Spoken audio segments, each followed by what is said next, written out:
Thank you, Mr. Chairman, and welcome, Mr. Gensler. My questions are substantially nerdier than my colleagues, but nevertheless, I think they're really important. I'm going to start with Staff Accounting Bulletin 121, which you know I've been harping on for about a year in relation to the Lummis-Gillibrand Responsible Financial Innovation Act. So, Staff Accounting Bulletin 101 requires that companies, including banks, place crypto assets under custody on their balance sheets. And even Fed Chairman Powell has agreed that this is unprecedented in financial regulation in the US. So my first question is, you've said repeatedly that this is to provide greater consumer protection. And like we saw in the Celsius bankruptcy last year, when thousands of customers were made unsecured creditors, isn't it true that placing custody assets on the company's balance sheet could result in consumer assets being seized by creditors in the event of a bankruptcy, and that would hurt consumers?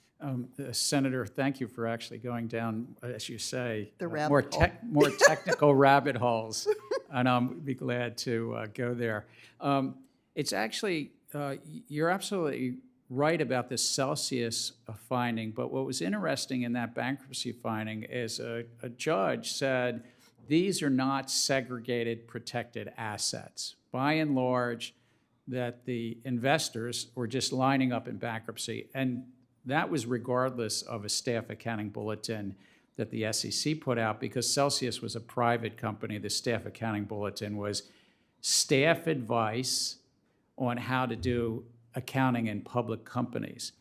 And the reason the staff came to that conclusion, and which is different than for stocks and or bonds in custody, is because the laws in the US right now tend to be that you can't readily, easily segregate those crypto assets the way Celsius was taking it on, and that judge said, you're just in line. And by the way, that's also happened at Voyager, it's happened at FTX, it's happened at Terra Luna, it's happened at each of these various bankruptcies. Well, let's then talk about the relationship of Bulletin 121 to banks.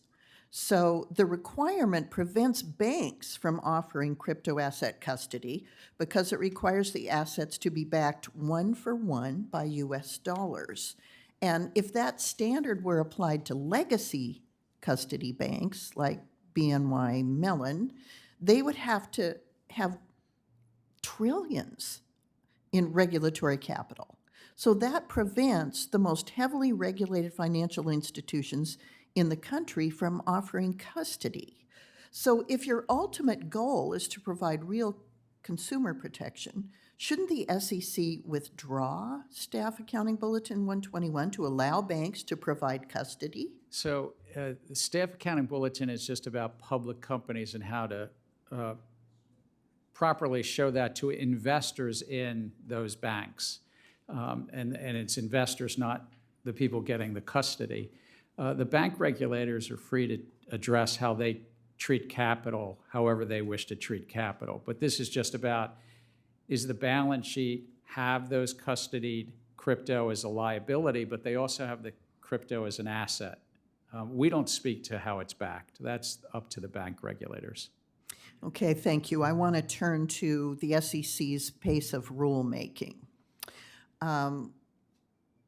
Let's use, for example, the proposal on the use of predictive data analytics to regulate not just AI, but an overly broad description of covered technology, encompassing all uses of technology in a firm, down to adding together numbers in a spreadsheet. Even numbers in a financial firm pass through spreadsheets. So my concern here is this rule is going to follow the pattern of others, such as the money market fund reforms proposal, where unworkability means the end rule looks very different from the proposal. The documentation requirements of this rule are so demanding that the industry will not be able to comply. So will you commit to re-proposing the use of predictive data analytics rule if, or rather when, the commission arrives at a different approach? And be brief in your answer, Chair Gensler. Again, we take public comment serious. If we make adjustments, it's based upon whether it's been properly noticed and it's a logical outgrowth. And so we commit to taking public comment seriously. Thank you.